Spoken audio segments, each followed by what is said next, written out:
Salam sepak bola, teman-teman netizen atau warganet yang saya hormati semuanya. Welcome back ke konten terbaru dari channel YouTube Triple B. Dan di konten terbaru hari ini, saya ingin memberikan analisa dari pertandingan English Premier League, yaitu sebuah pertandingan super big match antara Manchester United versus Liverpool, yang berakhir untuk kemenangan Manchester United dengan skor tipis secara dramatis 3-2.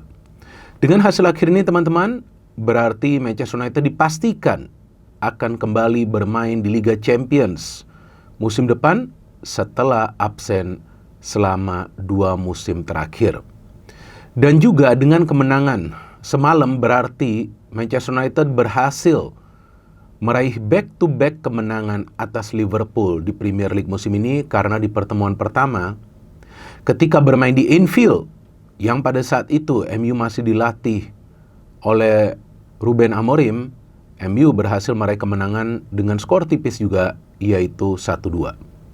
Dan dengan sisa 3 pertandingan, poin dari MU tidak akan bisa dikejar oleh tim yang berada di peringkat nomor 6, yaitu Bournemouth.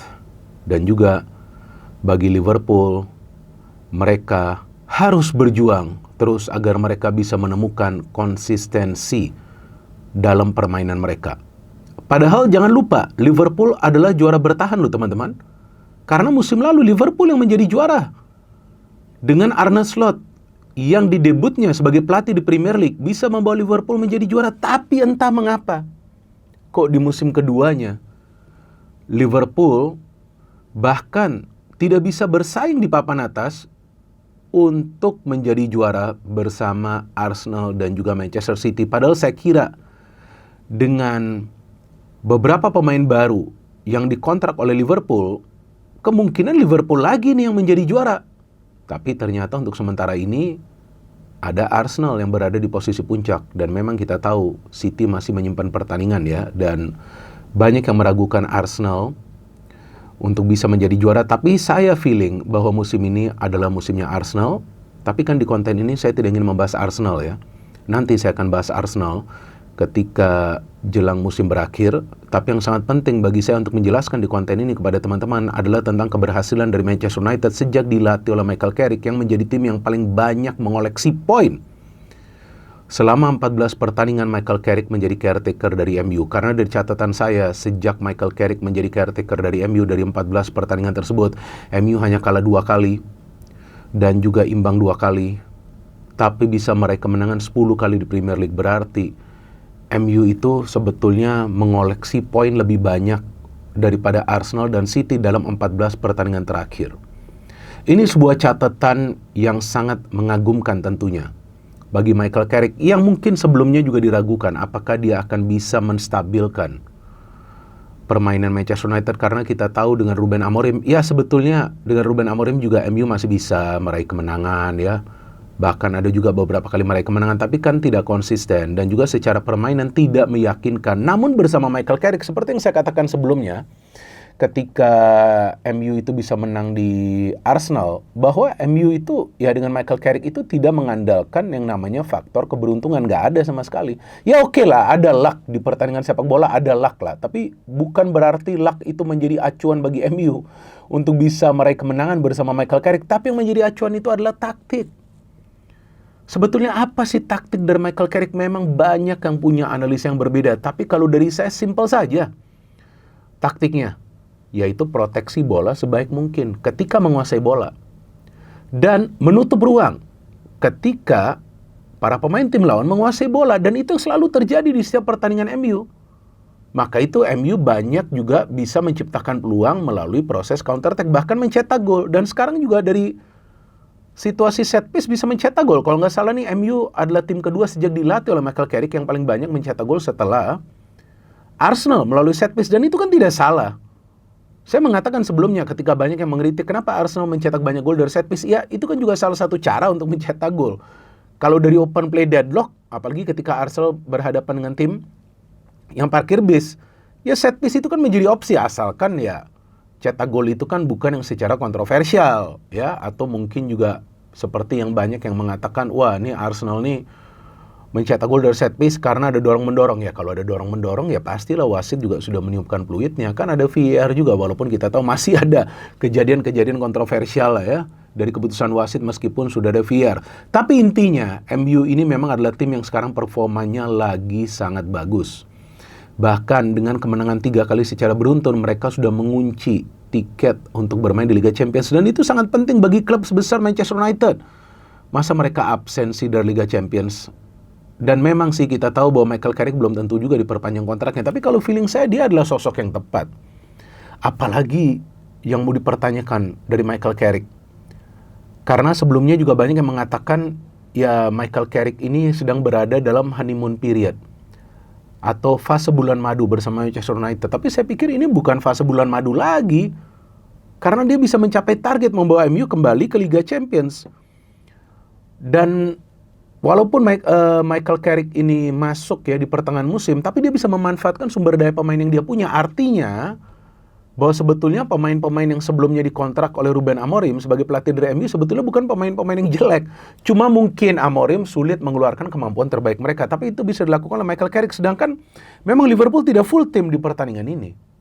Dan tentu itu pasti sedikit banyak mempengaruhi lah permainan mereka. Tapi sebetulnya Liverpool kan juga tidak bermain jelek meskipun 2 gol yang mereka cetak adalah karena giveaway dari kesalahan pemain MU. Tapi mereka tidak bermain buruk juga, mereka bisa mendominasi jalannya pertandingan. Ini yang membuat saya bingung. Main di Old Trafford kok Liverpool yang banyak menguasai bola. Tapi counter dari MU ini memang gak ada obatnya. Oke, saya mau membahas starting lineup dulu dari kedua tim ya teman-teman. Yang pertama, Sané Lammens yang kita tahu adalah kiper anti lawak, tapi ternyata dia ngelawak juga semalam, bingung saya. Saya gak nyangka dia bisa salah passing seperti itu, kalau nggak salah ke Wirtz atau ke McAllister. Kemudian ada Dalot, ada Maguire, ada Heaven pemain muda ya. Sebelumnya juga sudah diberikan kesempatan oleh Amorim, bagus juga dia mainnya. Luke Shaw, saya pikir MU perlu pengganti dari Luke Shaw ya di sebelah kiri musim depan. Casemiro dan Mainu sudah tidak tergantikan, luar biasa. Ini 2 pemain, jadi kalau mau dikatakan ini adalah duet yang ideal, ya ini adalah duet impian lah bagi Manchester United. Jadi mengingatkan saya sebelumnya ke duet Scholes dengan Michael Carrick, walaupun tipe permainannya berbeda ya, Casemiro dengan Mainu. Tapi Casemiro pun fight di setiap pertandingan, Mainu bahkan mencetak the winning goal. Ada Buemo, Fernandes, Cunha, dan juga Sesko. Luar biasa ya, Sesko mencetak gol ke-11-nya. Jadi dia adalah striker murni yang sekarang bisa mencetak double digit goal. Dan walaupun dia membutuhkan waktu untuk masuk ke starting lineup, tapi sekarang dia sudah menjadi pemain yang konsisten. Jadi kita lihat di sini bahwa satu perubahan saja ya di starting lineup dari Manchester United, yaitu kali ini yang dimainkan dari awal bukan Amad Diallo, tapi adalah Cunha ya. Dan Cunha juga mencetak gol, hebat juga ini pemain. Oke, dari Liverpool banyak pemain mereka yang absen, bahkan mereka memulai pertandingan tanpa striker murni. Tapi secara permainan mesin mereka jalan di tengah, gak jelek juga. Jadi ada Wirtz, ada Szoboszlai, ada Gakpo, ada Frimpong. Ya 2 perubahan di starting lineup Liverpool, yaitu Frimpong yang bermain menggantikan Salah yang juga cedera, dan Gravenberch yang dimainkan bukan Isak karena Isak juga cedera. Dan ada di belakang Robertson, ya ini tidak berubah. Starting lineup di belakang Robertson, Van Dijk, kemudian Konate, Curtis Jones, dan kiper Freddie Woodman. Freddie Woodman ini memang sudah diberikan kesempatan beberapa kali ya. Dan gak jelek juga dia, tapi gol-golnya MU memang bagus sih. Oke, dari jalannya pertandingan, memang para pemain MU ini jika teman-teman perhatikan jarak di antara para pemain mereka tuh rapat. Mereka nutup ruang di belakang ketika dapat bola. Coba teman-teman perhatikan, transisi MU itu sangat cepat dengan melibatkan lebih dari 3 pemain. Jadi ketika ada satu pemain menguasai bola, akan ada 3 pemain lain yang ikut bergerak. Buat apa? Buat memberikan support, Pak.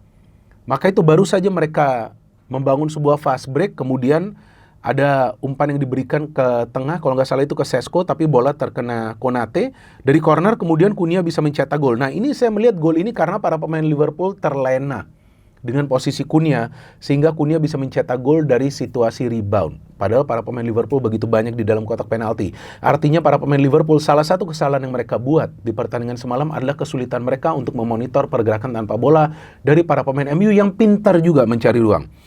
Kemudian ada counter lagi, ya counter. Ini banyak counter nih MU nih, banyak menciptakan peluang dari counter. Memang itu style of play sejak dilatih oleh Michael Carrick.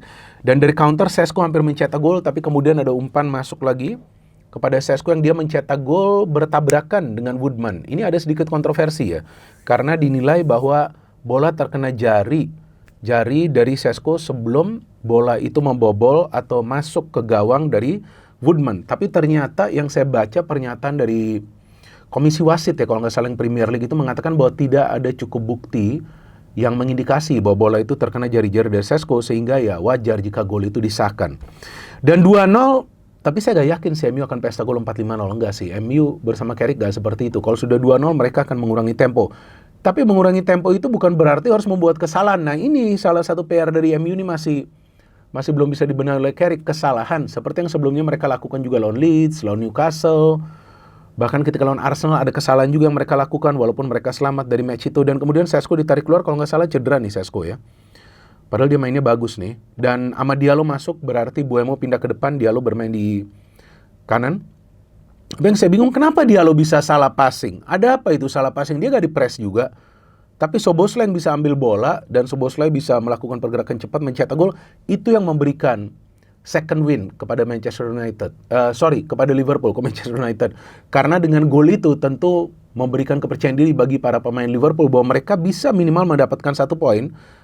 Dan tidak lama kemudian kesalahan juga dari Lamens yang sebetulnya nggak ada apa-apa itu. Dia salah passing. Kalau nggak salah ke Wirtz atau McAllister, diberikan bola itu kepada Sobo memberikan bola kepada Gakpo yang membuat skor menjadi 2-2. Tapi setelah 2-2 pun saya sudah feeling MU kalah sih nggak mungkin. Kemungkinan draw. Menang juga saya agak bingung nih gimana caranya mau menang ya, sudah kemasukan 2 gol, mungkin mentalnya kena. Tapi gak kena mental para pemain MU. Padahal Liverpool tuh coba untuk mengejar nih, coba untuk mencetak gol lagi nih. Karena masuknya Kerkez yang lebih ofensif. Kemudian Rio juga dimainkan menarik keluar Frimpong. Jadi Rio ini kan striker murni walaupun masih sangat muda. Jadi dia dimainkan tapi dia cuma mendapatkan 1 peluang. Dan kemudian Dorgu masuk, Mbeumo keluar, Dorgu juga cukup baik dalam bertahan sebelum akhirnya Mainu bisa mencetak gol. Lagi-lagi teman-teman coba perhatikan. Cara para pemain MU membagi bola itu ke pemain yang paling dekat yang sudah mencari ruang. Sehingga ketika Shaw memberikan bola, ternyata di dalam itu ada scrimmage. Lagi-lagi second ball tidak bisa diantisipasi oleh para pemain Liverpool. Sehingga Maino bisa mencetak gol untuk membawa timnya meraih kemenangan. Seharusnya Cunha juga seharusnya tuh hampir mencetak gol ya. Saya melihat, bukan Cunha. Kayaknya Dalot yang hampir mencetak gol juga tuh di masa injury time, tapi dia gagal melakukan finishing. Jadi saya pikir bahwa PR-nya bagi Michael Carrick adalah 2 di sisa pertandingan di kompetisi, yaitu pertama jumlah kesalahan harus dikurangi. Di luar dugaan saya Lamens pun melakukan kesalahan, jadi mengingatkan saya kepada Onana. Dan yang kedua, setelah unggul ya para pemain MU harus bisa pintar mengatur tempo. Kalau mereka tidak pintar mengatur tempo, apalagi kalau sudah unggul dengan selisih 2 gol, kalau mereka ketemu tim yang lebih baik daripada Liverpool dalam cara bermain, mungkin mereka akan sulit mendapatkan poin. Tapi bagi Liverpool, saya pikir catatannya adalah bahwa dengan begitu banyak pemain yang masuk mengganggu chemistry di antara para pemain Liverpool. Plus, ada beberapa pemain mereka yang memang lagi underperform. Salah satunya kita tahu adalah Salah, yang dalam beberapa pertandingan terakhir jarang salah dan juga yang paling banyak mencetak gol. Tapi jelas Liverpool kehilangan sosok striker di depan yang minimal bisa melakukan pergerakan tanpa bola. Itu mereka kehilangan di pertandingan semalam, tapi saya pikir itu bukan faktor utama yang menyebabkan Liverpool kalah, karena mereka juga bisa memberikan perlawanan, tapi faktor utama adalah taktik. Karena jika teman-teman perhatikan, para pemain Liverpool sulit membuka pertahanan dari MU yang menerapkan taktik zona marking di depan kotak penalti, dan marking pemain MU siapapun itu yang masuk ke dalam kotak penalti, sehingga para pemain Liverpool lebih banyak menciptakan peluang itu dari luar kotak penalti. Jadi ini adalah kemenangan yang fantastis, tentunya saya pikir layak dirayakan oleh fans dari Manchester United. Walaupun mereka tidak juara, tapi saya pikir mereka pantas merayakannya karena MU bisa kembali masuk ke Liga Champions bukan karena faktor kebetulan apalagi keberuntungan, tapi karena faktor taktik masterclass dari Michael Carrick. Tinggal kita tunggu apakah Carrick kontraknya akan diperpanjang atau tidak. Bagaimana menurut teman-teman? Apakah layak diperpanjang kontraknya atau mungkin MU mengontrak pelatih baru? No hate, no politics, only football. Salam sepak bola.